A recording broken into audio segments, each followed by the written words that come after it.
জয়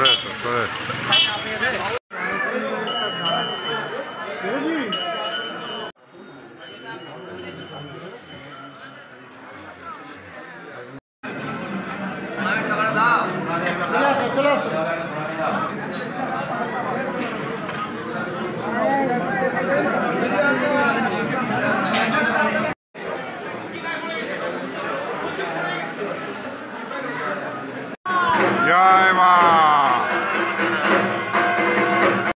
জয় তারা, জয় তারা, জয় তারা।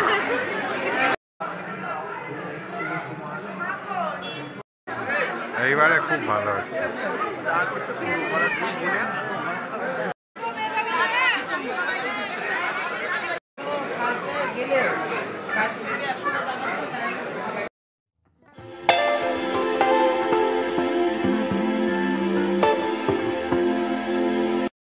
মর্নিং ফ্রেন্ডস, আজ 4 ডিসেম্বর 2024 বুধবার।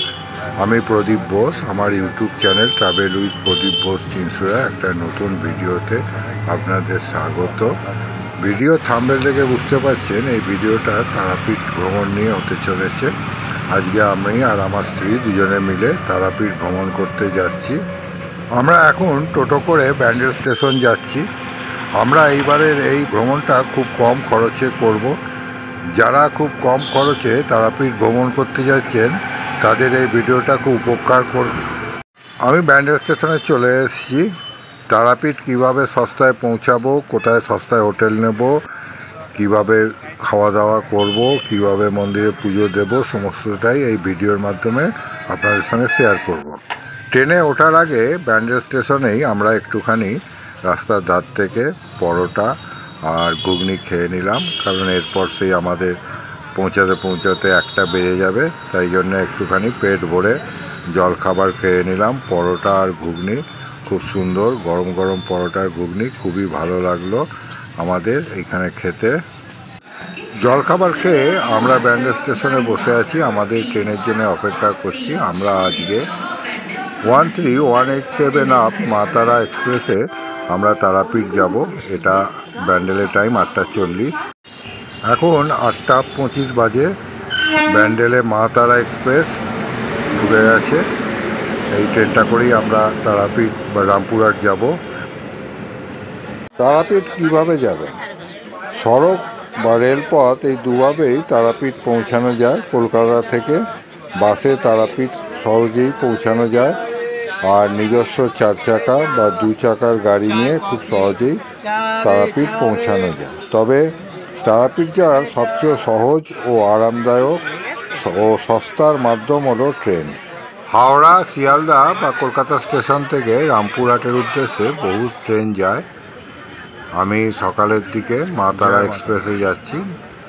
গণদেবতা এক্সপ্রেসও খুব ভালো ট্রেন, এগুলো সকালের দিকে ছাড়ে এবং সকাল সকাল রামপুরহাটে পৌঁছে যায়। কলকাতা থেকে হাওড়া বা শিয়ালদা থেকে 4-4.5 ঘন্টায় রামপুরহাট পৌঁছানো যায়। তাছাড়াও বর্ধমান থেকে লোকাল গাড়িও আছে, সেই গাড়ি করেও রামপুরহাট খুব সহজে পৌঁছানো যায়। তবে যে যার সময় মতো ট্রেন দেখে নিয়ে রামপুরহাট পৌঁছে যাবেন। আমরাও রামপুরহাটের দিকে এগিয়ে যাচ্ছি।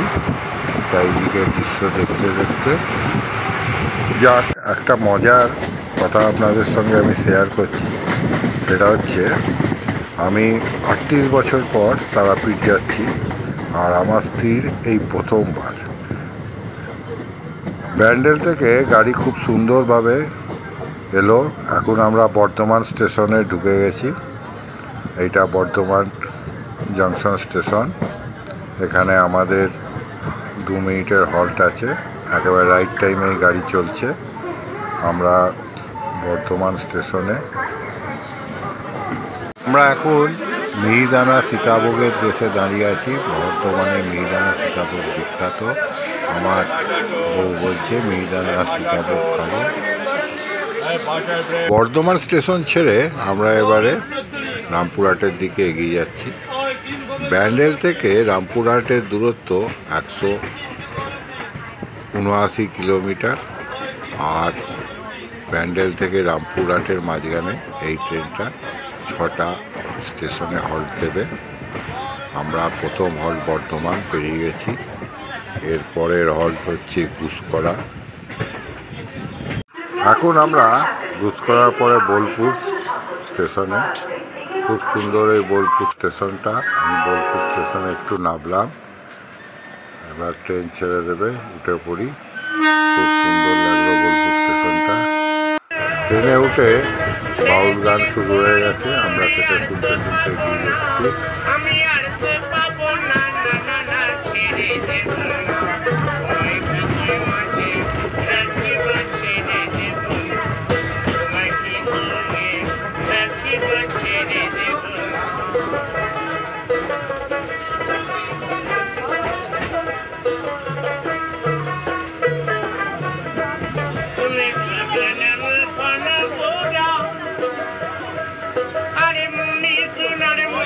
এত সুন্দর গান শুনে মন ভরে গেল।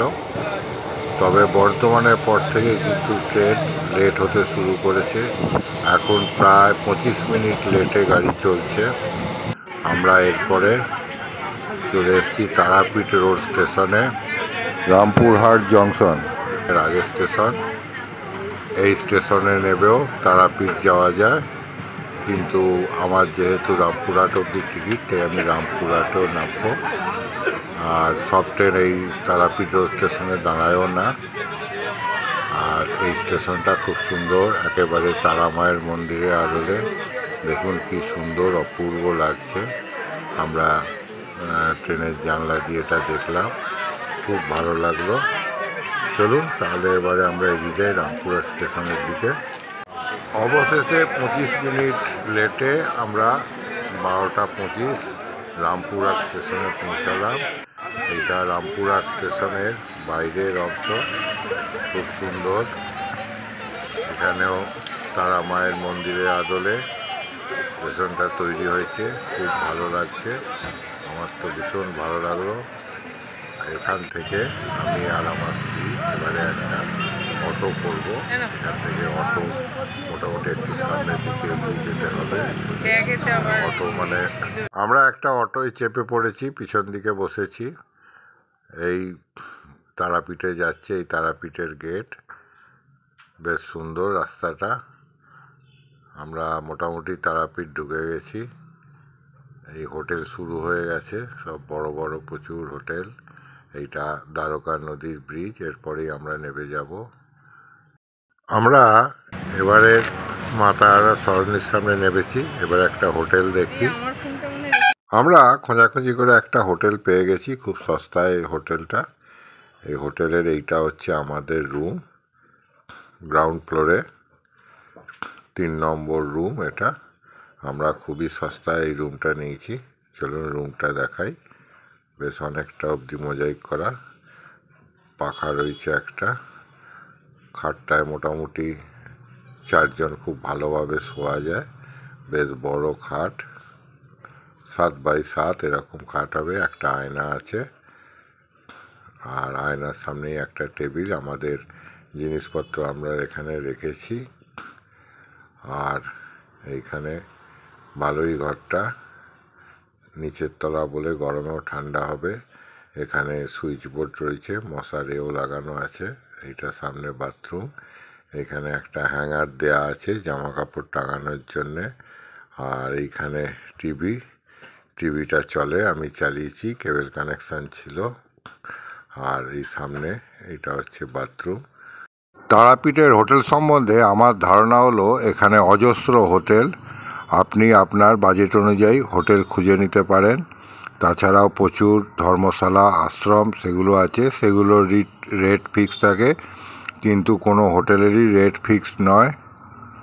শনি মঙ্গলবার সমস্ত হোটেলের রেট বেড়ে যায়। এইটা আমাদের বাথরুম, এখানে গিজারও আছে।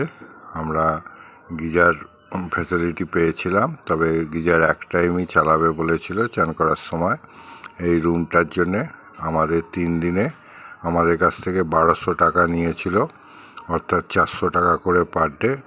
এখানে জলের স্পিডও খুব বেশি, 2টো কলেই ভালো করে জল পড়ছে, আমি সেটাও দেখে নিলাম। তবে একটাই অসুবিধা, এটা বাংলা প্যান, সেটা মানিয়ে নিতে হবে। 400 টাকায় আর কি হয়। এরপর আমরা ফ্রেশ হয়ে ভাত খেতে চলে এসেছিলাম একটা নিরামিষ হোটেলে, যেহেতু আজকে পুজো দেওয়ার ব্যাপার আছে। তারাপীঠের মেন রাস্তার ওপরে SBI ব্যাংকের পাশে হোটেল সুন্দর, খুব সুন্দর। এদের বাসমতি চালের ভাত, কচু ভাজা, মিক্স সবজি, পোস্ত, ডাল, চাটনি আর পাঁপড়, মাত্র 70 টাকা। মিল সিস্টেম, এখানে একটাই মিল, এখানে পেঁয়াজ রসুনও চলে না। এখন বিকেল 4টে বাজে, আমরা মন্দিরের দিকে যাচ্ছি। ল্যাংচা ভবন। ভাত খেয়ে হোটেলে কিছুক্ষণ রেস্ট নিয়ে আমরা এবার পুজো দিতে মন্দিরের উদ্দেশ্যে যাচ্ছি। চলুন মন্দিরে যাই। এইটাই মূল দরজা, মন্দিরে ঢোকার পাশে জুতো রেখে দেবো। আমরা তারামায়ের মূল মন্দিরের সামনে চলে এসেছি। মন্দিরের সামনের একটা দোকান থেকে আমরা ডালা কিনে মন্দিরে পুজো দিতে সাধারণ লাইনে, অর্থাৎ জেনারেল লাইনে আমরা দাঁড়িয়ে গেছি। আমরা এখন এই জেনারেল লাইন দিয়ে মূল মন্দিরের গর্ভগৃহের দিকে এগোচ্ছি। তারাপীঠ মন্দিরে 2 রকমের লাইন আছে, একটা VIP লাইন, আর সেখানে আপনার কিছু পয়সা দিয়ে খুব তাড়াতাড়ি আপনারা মায়ের গর্ভগৃহে পৌঁছে যেতে পারে। আর একটা হচ্ছে জেনারেল লাইন, যেখানে কোনো পয়সা লাগে না, আপনারা নির্খরচায় সেই লাইনে গিয়ে মাকে দর্শন করতে পারেন, পুজো দিতে পারেন। আমরা সেই জন্যে এই জেনারেল লাইনেই দাঁড়িয়েছি এবং গর্ভগৃহের দিকে এগিয়ে যাচ্ছি। আজকে অতটা ভিড় নেই, যেহেতু আজকে বুধবার। এই মায়ের মন্দির, সামনে নাট মন্দির, আর তার সামনে চন্দ্রচূড় শিব মন্দির। আমরা এখন এই উপর দিয়ে হেঁটে হেঁটে মায়ের মন্দিরের দিকে যাচ্ছি আস্তে আস্তে। খুব ভালো লাগছে।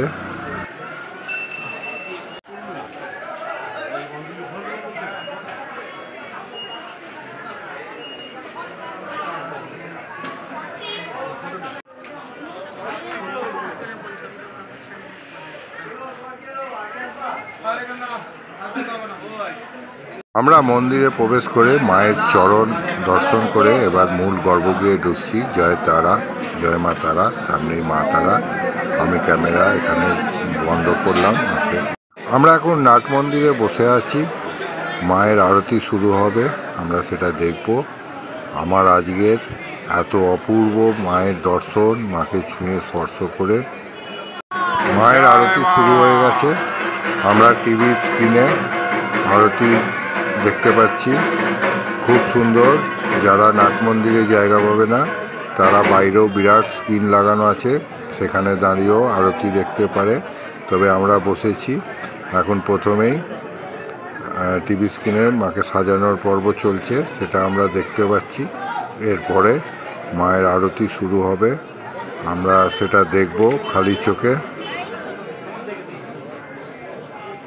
জয় তারা, জয় তারা, জয় তারা।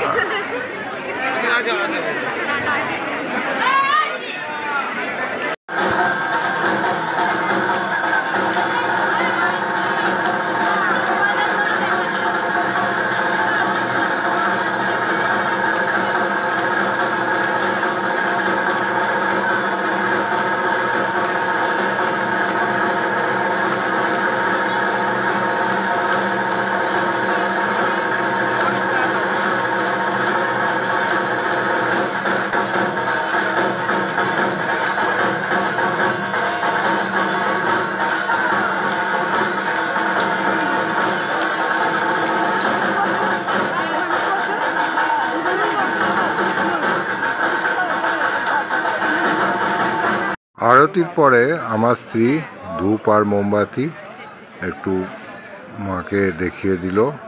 জীবন্ত কুণ্ডের সামনে দাঁড়িয়ে সবাইকে ধূপ আর মোমবাতি জ্বালাতে হয়। আমরাও সেই রকম জীবন্ত কুণ্ডের সামনে দাঁড়িয়ে মাকে ধূপ এবং মোমবাতি দেখিয়ে দিলাম।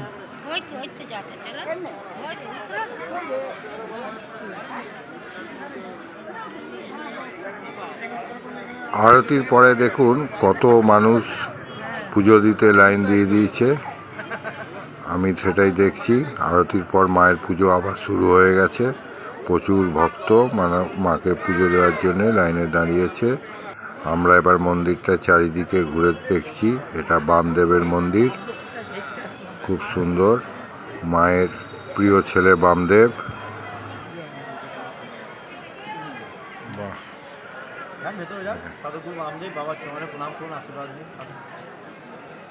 না এখান থেকে করছি।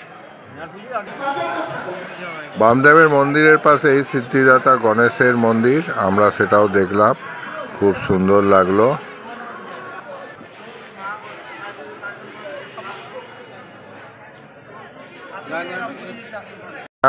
বিষ্ণু ভগবান ও মা ষষ্ঠীর মন্দির, ঠিক তারামায়ের মন্দিরের সামনে এই মন্দিরটা, এটাও খুব সুন্দর। আমরা সেখানেও দেখলাম কষ্টি পাথরের মূর্তি রয়েছে। এটা চন্দ্রচূড় শিব মন্দির, মায়ের মন্দির প্রাঙ্গণেই এই শিব মন্দির, সামনেই নন্দী মহারাজ, ভেতরে চন্দ্রচূড় শিবলিঙ্গ রয়েছে। আমরা সেটা বাইরে থেকেই দেখলাম। এখন পুজো চলছে। ভেতরে ঢুকে মায়ের শীতল ভোগ আরতির পর সবাই দেখুন কীরকম লুটপাট করে নিচ্ছে, মানে এত সুষ্ঠুভাবে দিতে দিচ্ছে না, থালা থেকে হাত বাড়িয়ে তুলে নিচ্ছে। এটাও একটা দেখার জিনিস, আমরা দেখলাম। কিন্তু এইভাবে একটু দাঁড়িয়ে নিলে এইটাই ভালো নিয়ম করেছে। সব মাথায় তুলে নিয়ে সবাইকে হাতে হাতে দিচ্ছে, বেশ ভালো লাগলো। এটা জীবিত কুণ্ডের ঘাট, খুব সুন্দর এই ঘাটটা, যদিও ঘাটটা বন্ধ রয়েছে টিন দিয়ে। এখানে যজ্ঞ চলছে, আমরা সেটাও দেখলাম, খুব ভালো লাগলো, খুব সুন্দর সন্ধেবেলা। এখন আমরা চলে এসেছি মহাশ্মশানে, রাত্রিবেলা মহাশ্মশান। জানি না আমার ক্যামেরা কতটা ছবি তুলতে পারছে, চারিদিকে শুধু ধুনি মোমবাতি এইসব আলো জ্বলছে। আমরা এখানে একটু দেখলাম, খুব ভালো লাগলো আমাদের এই মহাশ্মশানে এসে। তারাপীঠ মহাশ্মশানে বামাখ্যাপা সমাধি মন্দির, তারা মায়ের পাদপদ্ম এবং বলির স্থান, এবং আশেপাশে একটুখানি অন্ধকারে ঘুরে এবার আমরা হোটেলের দিকে ফিরছি। এটা তারামা সরণি, দুধারে প্রচুর দোকান রয়েছে। আমরা সেই সব দোকানগুলো দেখতে দেখতে এবার হোটেলে যাচ্ছি। এবার এটা একবার দেখতে হবে। বাহ, কি সুন্দর ফটো মায়ের, অপূর্ব।